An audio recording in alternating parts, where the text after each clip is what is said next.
भाई राम मंदिर का भी विरोध करने लगे। छपरा से आवाज आई, राम मंदिर का विरोध किए कि वहां हॉस्पिटल बनना चाहिए।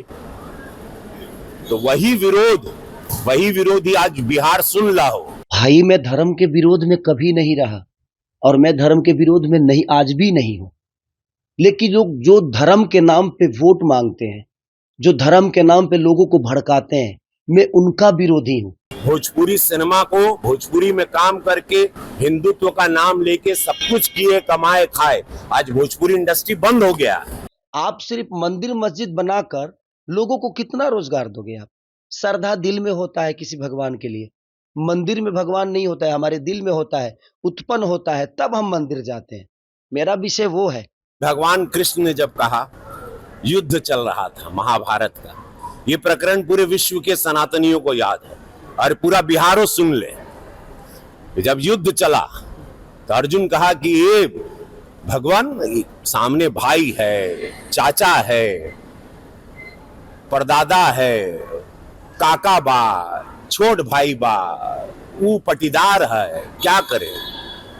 तो भगवान कृष्ण क्या कहे?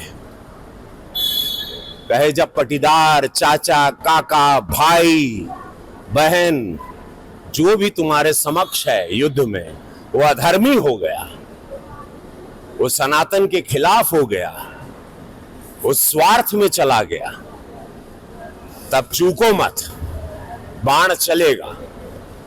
जैसे ही विरोधियों की आवाज जो हुई आज निकल गई कि भाई राम मंदिर का भी विरोध करने लगे। छपरा से आवाज आई, राम मंदिर का विरोध किए कि वहां हॉस्पिटल बनना चाहिए। तो वही विरोधी आज बिहार सुन ला हो। समस्त बिहार से कहते कि मां सीता के मंदिर का भी विरोध हो रहा है।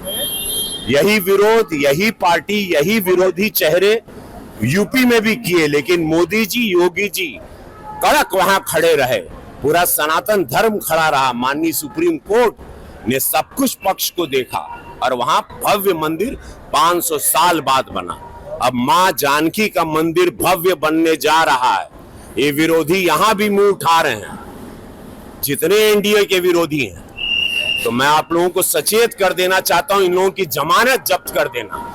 जहां सनातन के विरोध में कोनो बात भई, जहां हिंदू विरोधी, हमारी आस्था हमारी मां है, मां जानकी मां है। आप मां राम मंदिर के लिए आप कह रहे हैं, वो आवाज अब मंदिर बन गई बा तो कहताड़न कि वहां हॉस्पिटल बनता तो वहां लोग इलाज कराते हर समुदाय के लिए। ये बात कर रहे हैं और मतलब उससे पता चलता है ये लोग क्या थे पहले। भोजपुरी सिनेमा को भोजपुरी में काम करके हिंदुत्व का नाम लेके सब कुछ किए, कमाए, खाए। आज भोजपुरी इंडस्ट्री बंद हो गया। भोजपुरी इंडस्ट्री जो हम राष्ट्रीय पुरस्कार दिलवा के चले थे, इन लोगों को मशाल दिए थे और हम थोड़ा सदन में गए। हम सदन में क्या चले गए, इन लोगों ने भोजपुरी को भेज दिया। इन लोगों से पूछना चाहिए भोजपुरी इंडस्ट्री क्यों बंद हो गई, क्यों काम बंद हो गया? कि जहां मेरी फिल्में उसी छपरा या पूरे बिहार में सिल्वर जुबली होती थी, वहां आज एक दर्शक नहीं है। उसका कारण कौन है? किसने भोजपुरी को बदनाम किया? किसने भोजपुरी की ये हालत की? किसने जो किया? तो आज वो लोग जवाब दें कि वो इंडस्ट्री पे ताला लगा के आप कोई और कुछ उम्मीदें देंगे। ये छूट पर जहां पर एक जंगल राज था, उस दल के साथ जहां सनातनी विरोधी आवाजें निकलने लगी, राम मंदिर के खिलाफ आप लोग आवाज निकाल रहे हैं। मां जानकी के मंदिर जो बनने जा रहा है उसके विरोध में आप लोगों की आवाजें निकल रही। इससे ये पता चलता है आपकी विचारधारा क्या है। भाई मैं धर्म के विरोध में कभी नहीं रहा और मैं धर्म के विरोध में नहीं, आज भी नहीं हूं। लेकिन लोग जो धर्म के नाम पे वोट मांगते हैं, जो धर्म के नाम पे लोगों को भड़काते हैं, मैं उनका विरोधी हूं। अब उनको लगता है कि मैं उनकी सोच का विरोधी हूं तो मैं धर्म का विरोधी हो गया।